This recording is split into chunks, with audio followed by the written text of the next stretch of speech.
my new favorite saying is there are comas, and then there are comas. And I'm talking about.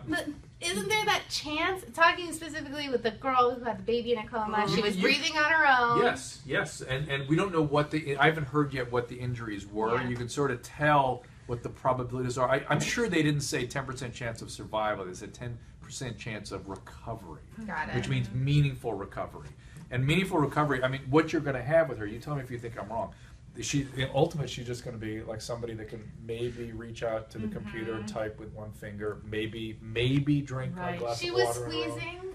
But that's not life. Do you want to be like that? I mean, but that was like the first time. Let her. But then it's too late. Most of the functions that make her human are probably going to be gone for the rest of her life. Well, not human, but no, we're not talking about the pregnant lady, not Bobby Christina. No, yes. But apparently, most of it that makes her sort of a social being. Or productive being. But when a family hears they're going to lose a loved one, it's not like how much of her can we get back. It's like, okay, either she's dead or she's alive. So if she's opening her eyes, if she's blinking, if she's squeezing one finger, that is life to them. And that is, it's almost like years and decades ago when they thought kids with Down syndrome shouldn't live. But listen, I have been through this as an internist so many times with patients, and I just realized I went through it as a family member, as a patient. My dad had a massive intracranial bleed, and I went and looked at his scan. I went like, oh shit, he would not want to survive this. I hope some cowboy doesn't come in and talk about draining the blood and getting into this. And the neurosurgeon came in. I thought I was holding my breath because I didn't want to tip anybody's hat. I thought if he survives this, it would be the worst thing for him possible. I'm the family, and I know what it means on the other side, but I also know what the surgeons have to do. And the surgeon came in and he said, you know what, there are terrible events, there are catastrophic events, and there are fatal events. This is a fatal event. You need to realize that.